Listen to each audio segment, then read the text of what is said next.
Hey, Melissa, of course, we know that Purdue Pharma and its owners, the billionaire Sackler family, are now at the center of hundreds of lawsuits over the company's role in the opioid crisis.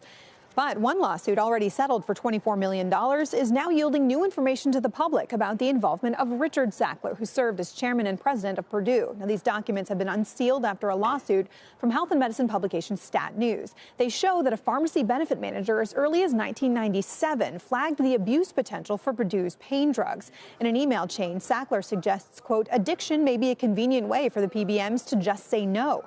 And when this objection is obliterated, he said they will fall back on the question of cost. He suggests that company experts plan a presentation to address the issue. A lawyer for the family told Stat there was nothing improper in those emails. Now, the Sacklers have been named in at least 400 suits, with more filed every week, according to an October court document. But that litigation for now is frozen as Purdue moves through bankruptcy. It's put a settlement offer on the table. It values at $10 billion or more, including, of course, at least $3 billion from the Sacklers. But about half the states that sued are not on board with this, and negotiations, guys, are ongoing. Quite a long process we're in the middle of. Do we have any idea how much money Purdue made from selling Oxycontin? Some court documents suggest it might have been $12 to $13 billion in profits from Oxycontin over a long period of time.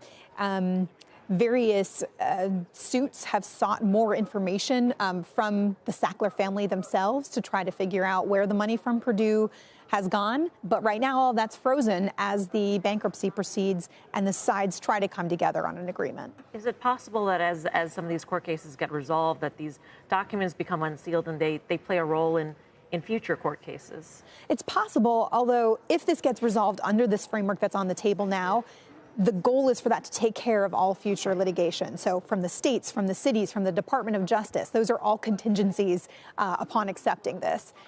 Some people are worried that if it does get wrapped up, that all of this documentation will be lost. The public won't get to see it and won't understand what went into creating this crisis that's killed so many people.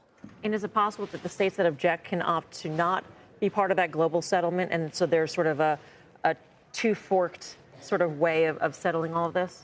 That's possible, although, and we don't know the exact threshold that needs to be met in order for this to be accepted. The concern, of course, from the Sackler side and the Purdue side would be they reach some settlement, but then they're stuck in all of these other lawsuits, so they probably wouldn't want to do that.